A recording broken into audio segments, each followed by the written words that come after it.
कहानी की शुरुआत में स्पेन के ग्रुप ऑफ आइलैंड्स, जिसे कनारी आइलैंड्स कहा जाता है, उसमें से एक खूबसूरत आइलैंड को दिखाया जाता है जिसका नाम है ला पाल्मा। ये आइलैंड टूरिस्ट्स का फेवरेट स्पॉट है क्योंकि यहाँ स्नेक व्यूज, ढेर सारे वोल्केनो और दिल जीत लेने वाले बीचेस सभी मौजूद हैं। इसीलिए यहाँ पर हर वक्त टूरिस्ट आते जाते रहते हैं। आज भी एक बोट में यहाँ पर टूरिस्ट का एक ग्रुप आया है जो ला पाल्मा आइलैंड में एंजॉय करने के लिए आए हैं। पानी के बीचों बीच ऐसी शांति होती है कि एक औरत तो मस्त डाइविंग करने के इरादे से पानी में कूद जाती है, लेकिन कोई उस पर उतना ध्यान देता ही नहीं क्योंकि अक्सर लोग यहाँ पर डाइविंग करते हैं पर अचानक ऐसा लगता है जैसे कि समुद्र का पानी उबल रहा हो। किसी को कुछ समझ में आता नहीं कि ये क्या हो रहा है और तो और धुआं निकलना शुरू हो जाता है। सभी घबरा जाते हैं कि अचानक पानी में धुआं कहाँ से आने लगा। वो तुरंत ही बोट घुमाने की कोशिश करते हैं, लेकिन तभी बोट का निचला हिस्सा क्रैक हो जाता है और उबलता पानी अंदर आने लगता है। एक बूंद गर्म पानी हाथ में लग जाती है तो कितनी जलन होती है, पर यहाँ पूरा समुद्र उबल रहा है तो सोचिए इनका क्या हाल हुआ होगा। कुछ ही देर में सारे टूरिस्ट उबल जाते हैं और पानी में डूबकर घिनौने तरीके से मर जाते हैं। फिर हमें सीधा ला पाल्मा के एक होटल को दिखाया जाता है जहाँ एक कपल और उनके 2 बच्चे आए होते हैं। पति का नाम है फ्रेडरिक और पत्नी का नाम है जेनिफर। इनकी बेटी का नाम है सोफिया और बेटे का नाम बर्नार्ड। वो यहाँ पर क्रिसमस हॉलिडे एंजॉय करने के लिए आए हुए हैं और खास बात ये है कि ये परिवार हर साल यहाँ पर आता है और यहाँ की प्राकृतिक खूबसूरती को एंजॉय करके जाते हैं। इसी वजह से उस होटल के स्टाफ इनको बखूबी जानते हैं और इनका स्वागत बड़े अच्छे से करते हैं। इस बार तो वो कहते भी हैं कि सर आप हमारे रेगुलर कस्टमर बन चुके हैं, इसलिए इस साल हमने आपके लिए स्पेशल अरेंजमेंट किया हुआ है और वो भी नॉर्मल रूम के रेट पे। ये सुनकर वो बड़े खुश हो जाते हैं कि हर साल आने का कुछ तो फायदा हुआ। वो उस स्पेशल रूम की चाबी लेकर चले जाते हैं। रूम बहुत ही बढ़िया होता है। वो कमरे को देखने लगते हैं तो सोफिया को एक ईयर रिंग मिलता है। ये उस लड़की का ईयर रिंग है जो कहानी की शुरुआत में डाइविंग करने के लिए बोट से कूदी थी। उसी का रूम इनको दिया गया है। यहाँ से सीधे आइलैंड के जियोलॉजिकल इंस्टीट्यूट को दिखाते हैं जहाँ के स्टाफ इस आइलैंड में हो रही जियोलॉजिकल चेंजेस को मॉनिटर कर रहे होते हैं कि कहाँ पे ज्वालामुखी एक्टिव हो रहे हैं, कहाँ अर्थक्वेक होने वाला है। और ये है इस इंस्टीट्यूट की मेन जियोलॉजिस्ट जिसका नाम है मारिया। इन्हें न्यूज़पेपर्स के जरिए उस मिसिंग टूरिस्ट बोट का पता चलता है और न्यूज में छपा होता है कि वो एक एक्सीडेंट था जिसमें सारे टूरिस्टर्स मारे गए। पर इस इंस्टीट्यूट का हेड जिसका नाम है हेनरी, उसे लगता है कि ये महज एक्सीडेंट तो नहीं हो सकता था बल्कि जरूर कोई जियोलॉजिकल रीजन रहा होगा, यानी कि आइलैंड की धरती में कोई बदलाव आ रहा है और शायद ये किसी डिजास्टर की शुरुआत भी हो सकती है। इसीलिए वो मारिया और उसके कलीग क्लेटन को सारे ट्रांसमीटर्स का डाटा चेक करने को कहता है, लेकिन कुछ ट्रांसमीटर्स काम नहीं कर रहे थे जिसकी वजह से डाटा रिकॉर्ड ही नहीं हो पाया। मारिया और क्लेटन उन ट्रांसमीटर्स को चेक करने के लिए पहाड़ के ऊपर जाते हैं। वहाँ पर एक गुफा होती है जिसके बाहर इनका एक ट्रांसमीटर होता है। वो ठीक से डाटा रिकॉर्ड कर रहा होता है तो ये लोग गुफा के अंदर वाले ट्रांसमीटर को चेक करना चाहते हैं, पर गुफा की दीवारों से पानी टपकता है जिसको देखकर ये लोग हैरान हो जाते हैं क्योंकि यहाँ पानी आने का कोई चांस ही नहीं था और अंदर जाने पर ढेर सारे चमगादड़ मरे पड़े होते हैं। इन्हें शक होने लगता है कि पक्का प्रकृति में जरूर कोई बदलाव आ रहा है। वहाँ टपकते हुए पानी का वो सैंपल ले लेते हैं। उनके पास एक डिवाइस होता है जिससे वो वहाँ की हवा को चेक करते हैं तो पता चलता है कि हवा में कार्बन डाइऑक्साइड और सल्फर गैस भारी मात्रा में मौजूद है। मतलब यहाँ पर कोई नेचुरल डिजास्टर होने वाला है। ज्वालामुखी के फटने से सुनामी के भी चांसेस हैं। वो आगे जाकर देखते हैं तो वहाँ पर एक बहुत बड़ा दरार बना हुआ है जिसके अंदर फंसकर इनका ट्रांसमीटर टूट गया है। इतनी बड़ी दरार पड़ने की क्या वजह हो सकती है, यही सोचते सोचते वो बाहर आ जाते हैं और ऑफिस जाकर अपने चीफ हेनरी को सारी बातें बताते हैं। मारिया कहती है कि मुझे तो सुनामी के आसार नजर आ रहे हैं, हमें आइलैंड के लोगों को वार्न कर देना चाहिए। पर हेनरी कहता है कि बिना ठोस प्रूफ और डाटा के हम यूं ही लोगों को यहाँ से नहीं भेज सकते, सभी हमें पागल कहेंगे और अगर कल कोई डिजास्टर नहीं हुआ तो थोड़ा और डेटा कलेक्ट करो जिससे ये साफ पता चले कि कोई डिजास्टर होने भी वाला है या फिर नहीं। और तब क्लेटन मारिया को बताता है कि 3 साल पहले कुछ इसी तरह के लक्षण नजर आए थे और तब हमने बिना किसी ठोस डाटा के लोगों को वार्न किया और सभी को आइलैंड से दूर भेज दिया, लेकिन बाद में ऐसा कोई डिजास्टर हुआ ही नहीं। इसीलिए हेनरी डर रहा है कि कहीं इस बार भी हमारा मजाक ना बन जाए, क्योंकि अगर इस बार भी हमारी वार्निंग्स गलत निकली तो लोगों का तो हम पर से भरोसा ही उठ जाएगा। इसलिए हमें प्रॉपर रिसर्च करके ठीक ठीक समझना होगा कि आखिर यहाँ पर क्या होने जा रहा है। मारिया को भी ये बात ठीक लगती है और वो घर आ जाती है और अपने सिस्टम पर ये चेक करती है कि अगर बाय चांस सुनामी आ भी गया तो किस तरह का नुकसान होगा और किस हद तक होगा। तब उसका छोटा भाई आता है जिसका नाम ब्रेड है और ये एक ड्राइवर है। वो बताता है कि आज डाइविंग के दौरान मैंने हजारों की तादाद में कछुओं को दूसरी जगह माइग्रेट करते देखा था, लेकिन इससे पहले ऐसा कभी नहीं हुआ था। यहाँ से फ्रेडरिक और जेनिफर के परिवार को दिखाते हैं जो होटल के रेस्टोरेंट में बैठे लंच कर रहे होते हैं। इनका बेटा बर्नार्ड एक न्यूरो डाइवर्जेंट लड़का है, यानी हम जिन लोगों को नॉर्मल कहते हैं उनके ब्रेन्स बातों को जिस तरह प्रोसेस करते हैं तो न्यूरो डाइवर्जेंट लोगों के ब्रेन्स उन्हीं बातों को अलग तरीके से प्रोसेस करते हैं, मतलब कि नॉर्मल इंसान से बिल्कुल अलग। तो बर्नार्ड मेन्यू से आइटम ऑर्डर करता है, लेकिन जब वो डिश आता है तो वो उसे मेन्यू में जो डिश होता है उसके साथ कंपेयर करता है, मतलब उसकी फोटो के साथ, और कहता है कि ये तो बहुत ही अलग दिख रहा है, मुझे ये नहीं चाहिए, नहीं खाना मुझे। पर फ्रेडरिक उसको समझा बुझाकर खाने के लिए कन्विंस कर लेता है। तब सोफिया दूसरे टेबल पर बैठी चार्ल्स नाम की लड़की को देखती है जो सोफिया को देखकर स्माइल करती है। सोफिया भी जवाब में अच्छी सी स्माइल करती है। तो लंच के बाद सोफिया स्विमिंग पूल के पास बैठी होती है और तभी चार्ल्स आकर उसके पास बैठ जाती है। वो कहती है हम भी यहाँ वेकेशन के लिए आए हुए हैं, अगर तुम फ्री हो तो बीच पर चले। पर सोफिया कहती है मेरा भाई स्विम कर रहा है और वो न्यूरो डाइवर्जेंट है, इसीलिए उसको अकेला छोड़कर तो मैं नहीं आ सकती। ये सब सुनकर फ्रेडरिक कहता है कि नई जगह पर नई दोस्त मिली है, उसके साथ बीच पर जाने का मौका मिल रहा है, हरगिज जाओ तुम।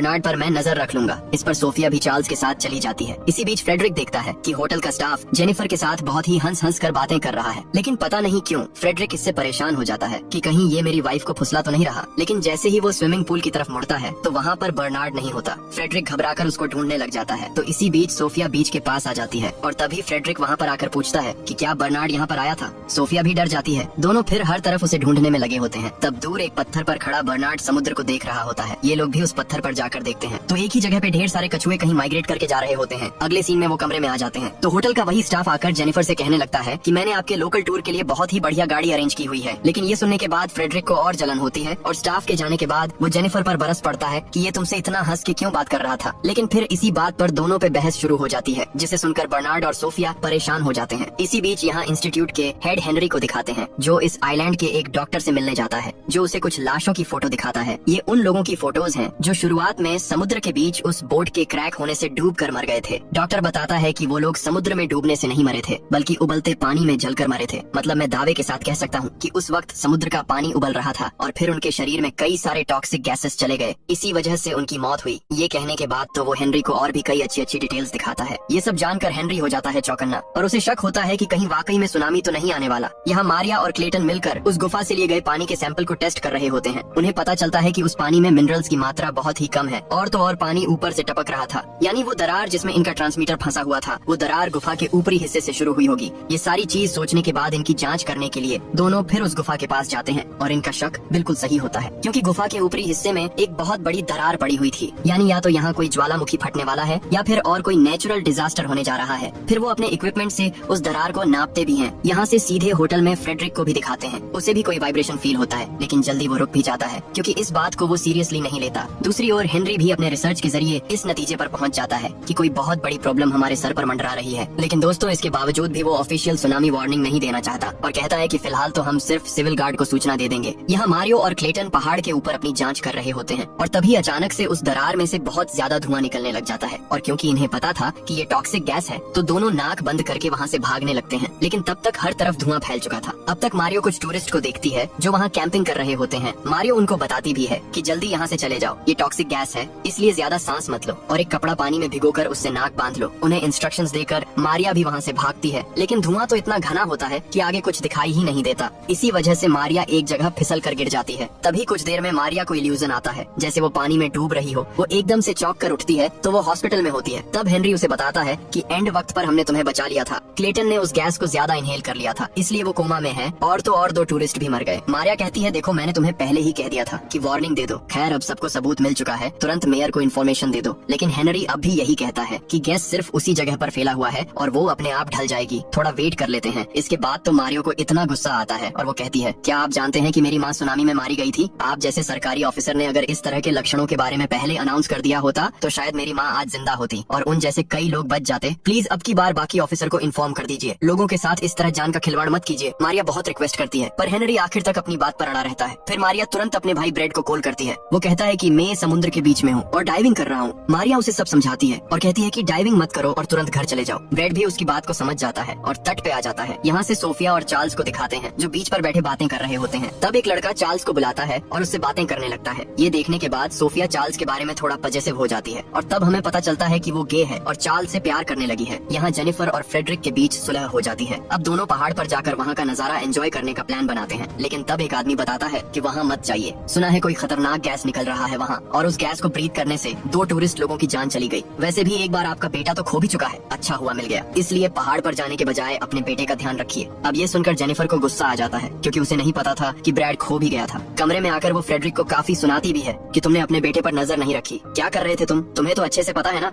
कि वो नॉर्मल बच्चा नहीं है, हमें उसका खास ध्यान रखना होता है। तुम्हें पता था फिर भी तुम इतने गैर जिम्मेदार कैसे निकले? अब गुस्सा तो दोनों तरफ से था तो फ्रेडरिक भी उस पर खूब चिल्लाता है। इनकी बातों से साफ पता चलता है कि सोफिया फ्रेडरिक की सगी बेटी नहीं है। इस बारे में भी उनके बीच बहस होती है जिसे सोफिया सुन लेती है। वो बेचारी बहुत रोती है और बाहर आकर अपने अंकल यानी जेनिफर के भाई जोन को कॉल करती है। जोन नॉर्वे के फॉरेन अफेयर्स मिनिस्ट्री में काम करता है। सोफिया कहती है कि अंकल मुझे नहीं करना इनके साथ वेकेशन, आप प्लीज मेरे लिए एक टिकट बुक करवा दीजिए, मैं वापस आना चाहती हूँ। पर जोन उसको समझाता है कि बेटा कुछ ही दिनों की तो बात है, ऐसा कोई घर नहीं होता जहाँ पेरेंट्स लड़ते नहीं है, तुम उनकी बातों को इतना सीरियसली मत लो और अपना वेकेशन एंजॉय करके लौट आओ। पर सोफिया कॉल काट देती है क्योंकि उसे ये उम्मीद नहीं थी। अंकल से उसने थोड़े पैसे जमा करके रखे होते हैं जिनसे वो फ्लाइट के टिकट्स खरीद लेती है और आखिर फ्लाइट बुक भी कर लेती है। तब उसे चार्ल्स का मैसेज आता है जिसमें लिखा होता है कि सॉरी, मुझे नहीं पता था कि तुम मेरे लिए इतनी पॉजिटिव हो। वो लड़का मेरा बॉयफ्रेंड नहीं, सिर्फ फ्रेंड है। यहाँ से सीधे ला पाल्मा के मेयर ऑफिस को दिखाते हैं, जहाँ मारिया और हेनरी मेयर को अपने रिसेंटली फाइंडिंग्स के बारे में बताते हैं। लेकिन वो कहती है अगर ये फॉल्स अलार्म निकला तो बहुत सारे लोगों का खामखा नुकसान हो जाएगा, इसलिए सोच समझ कर बताओ, क्या तुम्हें लगता है कि सच में सुनामी आने जा रही है? हेनरी तो पूरे यकीन के साथ कहता है कि हमारी स्टडीज और रिसर्च तो यही बता रहे हैं, अगर जल्दी से जल्दी लोगों को यहाँ से निकाला नहीं गया तो बहुत बड़ा नुकसान होगा। अगले सीन में मारिया और हेनरी ऑफिस आते हैं तो उन्हें पता चलता है कि इस नेचुरल डिजास्टर के 3 स्टेजेस होंगे। पहले तो ज्वालामुखी फटेगा, अगला स्टेज ये होगा कि ज्वालामुखी से राख का घना धुआं निकलेगा और आखिर में उबलता लावा बाहर आएगा। और तो और उस पहाड़ पर जो दरार पड़ी थी वो तेजी से बढ़ भी रही है, किसी भी वक्त उसमें से लावा बाहर निकल सकता है। अब हेनरी कहता है कि तुरंत एयरपोर्ट अथॉरिटीज को इन्फॉर्म करो कि कोई भी प्लेन टेक ऑफ ना करे। लेकिन तब तक बहुत देर हो चुकी थी क्योंकि ज्वालामुखी फट चुका था और राख का घना धुआं बाहर निकलने लग जाता है। ये देखने के बाद तो टूरिस्ट लोग घबरा जाते हैं। फ्रेडरिक भी टेंशन में होता है, पर इससे पहले कि एयरपोर्ट को इन्फॉर्मेशन मिल थी वो फ्लाइट टेक ऑफ कर जाती है जिसमें सोफिया जा रही थी। लेकिन फ्लाइट ज्वालामुखी की राख में फंस जाती है और इंजन में आग लग जाती है, जिस वजह से प्लेन हो जाता है क्रैश। फ्रेडरिक की आंखों के सामने वो फ्लाइट जलकर नीचे की ओर जाने लगती है। तब इन्हें जोन का कॉल आता है जो बताता है कि सोफिया वापस आना चाहती थी और मुझे टिकट बुक करने को कह रही थी, पर मैंने इनकार कर दिया, इसलिए तुम लोग प्लीज उसका ख्याल रखना। और तब जाकर ये दोनों नोटिस करते हैं कि सोफिया यहाँ है ही नहीं। वो घबराकर उसे इधर उधर ढूंढने लगते हैं। इन्हें एहसास हो जाता है कि शायद सोफिया उस फ्लाइट में गई होगी। इसी बीच दिखाते हैं कि फ्लाइट क्रैश हो चुका है और घायल पैसेंजर्स को हॉस्पिटल में एडमिट किया जाता है। फ्रेडरिक और जेनिफर हॉस्पिटल जाते हैं। वहाँ सोफिया को ना पाकर जेनिफर तो हंगामा खड़ा कर देती है कि मेरी बेटी कहाँ पर है, पर फ्रेडरिक उसको शांत करके बाहर लेकर जाता है। यहाँ से सीधे मारिया और हेनरी को दिखाते हैं। मेयर के साथ मिलकर वो कुछ हायर ऑफिशियल के साथ मीटिंग करते हैं। वो इन्हें इवैक्यूएशन की परमिशन दे देते हैं। तो हेनरी अपने स्टाफ से कहता है कि तुम सब अपने अपने परिवारों के साथ सेफली यहाँ से निकल जाओ, मैं यहीं रहूंगा क्योंकि मुझे और भी रिसर्च करना है। मारिया समझ जाती है कि हेनरी तो नहीं आने वाला और वो इंस्टीट्यूट से निकल जाती है। घर आकर वो ब्रेड को कॉल करती है लेकिन वो कॉल नहीं उठाता। यहाँ फ्रेडरिक और जेनिफर उस फ्लाइट के पैसेंजर्स लिस्ट को चेक करती है लेकिन सोफिया का नाम लिस्ट में होता ही नहीं। तब जाकर इनको राहत मिलती है, मतलब सोफिया उस फ्लाइट में गई ही नहीं थी। दोनों टेंशन में घर आते हैं तो सोफिया वहाँ बैठी होती है। उसको देखकर दोनों उसे गले लगा लेते हैं। बहुत इमोशनल होते हैं दोनों और कहते हैं कि बेटा आइंदा तुम्हारा दिल कभी नहीं दुखाएंगे हम, पर प्लीज कभी इस कदर हमें छोड़कर मत जाना। उस रात सोफिया स्विमिंग पूल के पास बैठी होती है और तब चार्ल्स वहाँ पर आती है। सोफिया कहती है कि तुम्हारे मैसेज की वजह से ही मैं जिंदा हूँ, अगर तुमने वो मैसेज नहीं किया होता तो शायद मैं अभी फ्लाइट में चली जाती और जिंदा नहीं बचती। चार्ल्स भी इमोशनल हो जाती है और यहाँ पर दोनों किस कर लेते हैं। यहाँ मारिया को पता चलता है कि उसका भाई ब्रैड एक बार में है और वो वहाँ पर चली जाती है। वहाँ पुलिस एक लड़के को पकड़ कर लेकर जा रही होती है और मारिया को लगता है कि वो उसका भाई है। पुलिस उसे रोकती भी है लेकिन वो पुलिस से भिड़ जाती है, पर आखिर में पता चलता है कि वो ब्रैड नहीं कोई और है। अब पुलिस से पंगा लेने की वजह से मारिया को भी पकड़कर वो लेके चले जाते हैं। लेकिन तब मारिया ब्रैड को देख लेती है और कहती है कि एक काम करो, जल्द से जल्द इस आइलैंड को छोड़कर चले जाओ, यहाँ बहुत बड़ा खतरा होने वाला है। तो अगली सुबह ब्रैड मारिया को देखने चल जाता है जहाँ मारिया को एक सेल में बंद किया गया है। वो कहता है कि सॉरी, मैं तुम्हें कॉल नहीं कर पाया और ना ही तुम्हारा कॉल उठा पाया, मेरी वजह से तुम्हें ये नौबत देखनी पड़ गई, पर तुम फिक्र मत करो, तुम्हें जल्द से जल्द यहाँ से छुड़ा दूंगा और फिर हम दोनों आइलैंड से निकल जाएंगे। यहाँ नॉर्वे में जोन को दिखाते हैं जहाँ फॉरेन अफेयर्स मिनिस्ट्री की एक मीटिंग बुलाई जाती है जिसमें ये फैसला किया जाता है कि नॉर्वे से जो टूरिस्ट ला पाल्मा गए हैं उन्हें तुरंत वापस बुलाना होगा, वरना एक बहुत बड़े डिजास्टर में वो फंस जाएंगे। जोन ये बातें जेनिफर को भी इन्फॉर्म कर देता है कि जल्द से जल्द उस आइलैंड से निकल जाओ। दरअसल इस बीच सोफिया और चार्ल्स इंटीमेट हुए थे। सोफिया ने फैसला कर लिया था कि अब उसे अपने पेरेंट्स से ये बात छुपानी नहीं चाहिए, तो वो अपनी माँ को बता देती है कि मैं गे हूँ और मुझे लड़के पसंद नहीं है। जेनिफर समझ जाती है और उसे सपोर्ट ही करती है। सोफिया बहुत ही खुश होती है और मजे से स्विम कर रही होती है। तो जेनिफर भी पुल के पास बैठी होती है। तभी जोन उसे कॉल करके तुरंत ला पाल्मा छोड़ने को कहता है। वो भी घबराकर टेंशन में सारी चीजें पैक करने में लग जाती है। सोफिया चार्ल्स को भी बताने जाती है लेकिन वो वहाँ पर होती नहीं और इस तरह सोफिया उसे इन्फॉर्म नहीं कर पाती। यहाँ ये लोग अपना सामान लेकर बाहर आ जाते हैं लेकिन वहाँ कोई गाड़ी मिलती ही नहीं, पर इन्हें अब कैसे भी करके इस आइलैंड से निकलने के लिए बोट तक पहुँचना होगा। तो वो एक गाड़ी चुरा लेते हैं। गाड़ी का ऑनर वहाँ पर आता है और फ्रेडरिक को मारने लगता है कि मेरी गाड़ी चुराने की हिम्मत कैसे हुई तुम्हारी। फ्रेडरिक अपने परिवार को बोट पर चढ़ने को कहता है और वो भी चढ़ जाते हैं, पर वो ऑनर फ्रेडरिक को जाने नहीं देता। फ्रेडरिक उसे कुछ पैसे पकड़ा कर कहता है कि प्लीज मुझे माफ कर दो, जाने दो मुझे। तो वो भी पैसे लेकर फ्रेडरिक को छोड़ देता है। वो बोट की ओर भागा चला जाता है अपने परिवार की तरफ, लेकिन तब तक बोट निकल चुकी थी। अब पता नहीं अगला बोट कब आएगा और फ्रेडरिक यहाँ फंस चुका है। जेनिफर तो बोट को रुकवाने की बहुत कोशिश करती है लेकिन बात बनती नहीं।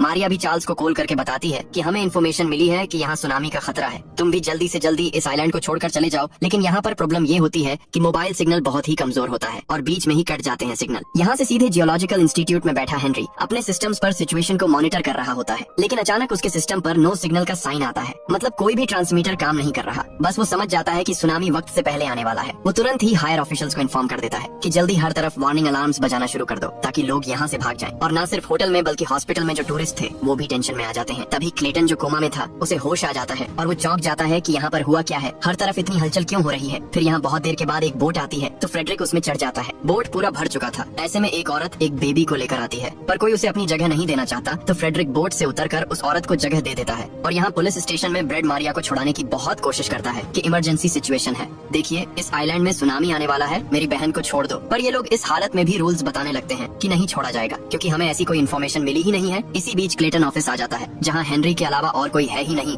असल में हेनरी यहाँ पर इसलिए रुका हुआ है क्योंकि उसे ये लगता है कि ऐसे डिजास्टर्स बार बार नहीं आते, हजारों सालों में एक बार आते हैं, और वो इस इवेंट को मिस नहीं करना चाहता, क्योंकि अगर वो बच निकला तो न जाने फिर किस जन्म में ये दृश्य देखने को मिलेगा। इसलिए वो यहाँ पर टिका हुआ है। क्लेटन भी उसी की तरह सोचता है और कहता है मैं भी यहीं रहकर अपना अंत देखूंगा, लेकिन एक काम करते हैं, उससे पहले हम एक इंटरेस्टिंग ट्रिप पे निकलेंगे। ये कहकर दोनों ड्रिंक करने लग जाते हैं। दूसरी ओर सरकार लोगों को निकालने में लगी होती है। हर इंटरनेशनल न्यूज चैनल पर इस सुनामी की खबरों के बारे में सब कुछ दिखाते हैं। अब यहाँ जोन को लगता है कि जब तक मेरी बहन और उसका परिवार वहाँ से निकलता है तब तक कहीं सुनामी न आ जाए। वो अपने सीनियर से दरख्वास्त करता है कि प्लीज मेरी फैमिली को वहाँ से निकालने के लिए कोई रास्ता हो तो बताइए। पर वो जोन को डांट देती है कि जो बात बहुत कॉन्फिडेंशियल थी उसे तुमने अपने परिवार के साथ शेयर कर दिया, और अब मुझसे मदद की उम्मीद भी रखते हो। जिस तरह दूसरे लोगों को बचाया जा रहा है उसी तरह तुम्हारे परिवार को भी बचाया जाएगा, इसलिए आगे मुझसे और कोई उम्मीद मत रखना। अब जोन समझ जाता है कि जेनिफर के परिवार को बचाने के लिए उसे ही कोई न कोई तरकीब निकालनी पड़ेगी। वो अपने एक दोस्त से मिलता है जो कि वेब्स पर रिसर्च करता है। यहाँ फ्रेडरिक ला पाल्मा में फंसा हुआ है। उसने बेचारे ने आखिरी बोट भी छोड़ दी थी और अब यहाँ पर कोई बोट नहीं आने वाली। वो उम्मीद खोकर बैठ जाता है कि खत्म हो गया सब कुछ। ला पाल्मा का एयरपोर्ट तो बंद हो चुका है, इसलिए ये बोट इन टूरिस्ट्स को दूसरी जगह के एयरपोर्ट पर पहुंचाएगी और फिर वहाँ से वो अपनी अपनी लोकेशन पर जाएंगे। फ्रेडरिक समझ जाता है कि अब उसके बचने का कोई चांस नहीं। वो जेनिफर को कॉल करता है ताकि आखिरी बार उससे और बच्चों से बात की जाए, लेकिन सिग्नल बीच में कट हो जाता है। इसी बीच पुलिस स्टेशन को सुनामी के बारे में इंफॉर्मेशन मिल जाती है और पुलिस वाले तुरंत स्टेशन से भाग जाते हैं। अब ब्रैड मारिया के सेल की चाबी को लेकर उसे खोल देता है। इसी बीच बाकी कैदी भी बच निकलते हैं। मारिया और ब्रैड जल्दी से बाहर निकलते हैं तो उस ज्वालामुखी को फटते हुए देखते हैं। लावा बिल्कुल नीचे तक आ चुका था। दोनों वहाँ से भागते हैं और रास्ते में बैठे फ्रेडरिक को देखते हैं। ब्रैड कहता है कि हमें तुरंत ही आइलैंड छोड़कर जाना होगा। फ्रेडरिक पूछता है कि जाओगे कैसे, आखिरी बोट तो जा चुकी है। ब्रैड कहता है कि मैं डाइवर हूँ और मेरे पास एक बोट है,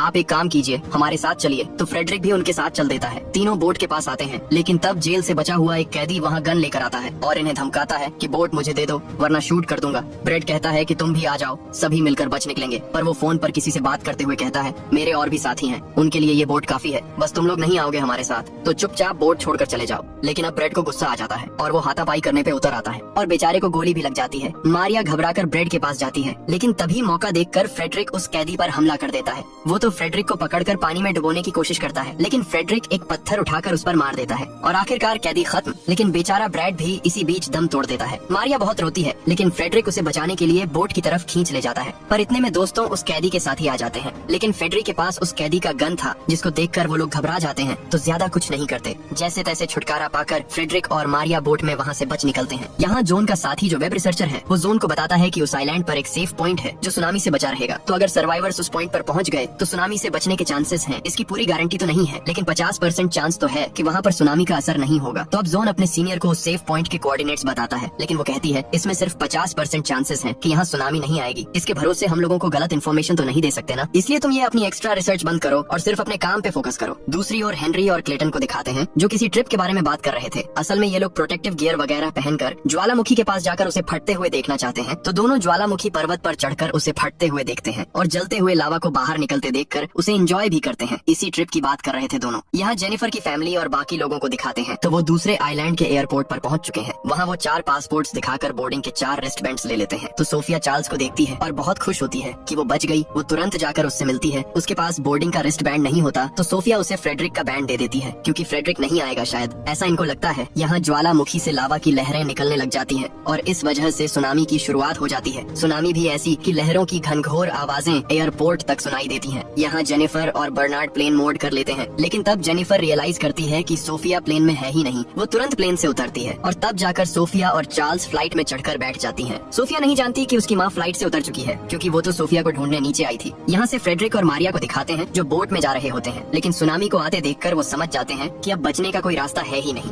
दूसरी ओर जोन किसी भी तरह ला पाल्मा के लोगों को उस सेफ पॉइंट के बारे में बताना चाहता है। क्योंकि वो ज्यादा से ज्यादा लोगों की जान बचाना चाहता है। और उसी वक्त उसकी सीनियर एक प्रेस मीटिंग में बात कर रही होती है। तभी जोन बीच में घुसकर उस सेफ पॉइंट के लोकेशन कोऑर्डिनेट्स को दिखाकर कहता है कि अगर ला पाल्मा आइलैंड पर कोई फंसा हुआ है तो प्लीज इस लोकेशन पर चले जाइए, ये सेफ जगह है। ये खबर अब हर जगह मीडिया में फैल जाती है। हर किसी के मोबाइल पर ये कोऑर्डिनेट्स फॉरवर्ड्स किए जाते हैं। जेनिफर के फोन पर भी वो मैसेज आता है, लेकिन इतने में सिग्नल कट हो जाता है। और तो और जेनिफर को समझ नहीं आता कि वो क्या कोऑर्डिनेट्स हैं और मैप में उसको कैसे देखना होता है। पर बर्नार्ड को इन बातों में बहुत ही इंटरेस्ट है, तो वो उस लोकेशन कोऑर्डिनेट्स को देखकर मैप में एक जगह को मार्क करता है कि यही वो सेफ पॉइंट है। दोनों उसी लोकेशन की ओर भागते हैं तो मारिया को भी वो मैसेज मिलता है, तो वो भी फ्रेडरिक के साथ उसी ओर जाने लगती है। और इनकी बोट के पीछे बहुत बड़ी और ऊंची लहर उड़ती उड़ती और तेजी से आ रही है। वो बड़ी लहर इन्हें अपनी चपेट में लेने वाली होती है, लेकिन दूसरी तरफ से एक और लहर उस लहर से टकरा जाती है, जिसकी वजह से ये बच जाते हैं और उसकी गति धीमी हो जाती है। अब सुनामी की लहरें ला पाल्मा आइलैंड को अपनी चपेट में लेने लग जाती हैं। एयरपोर्ट भी नहीं बचता। इन्हीं में से एक फ्लाइट में सोफिया और चार्ल्स बैठी थी। यहाँ जेनिफर और बर्नार्ड दूसरे कुछ पैसेंजर्स के साथ एक गाड़ी में एयरपोर्ट से निकल चुके थे और वो एक ऊंचे पहाड़ पर पहुंच जाते हैं जहाँ वो सेफ पॉइंट है।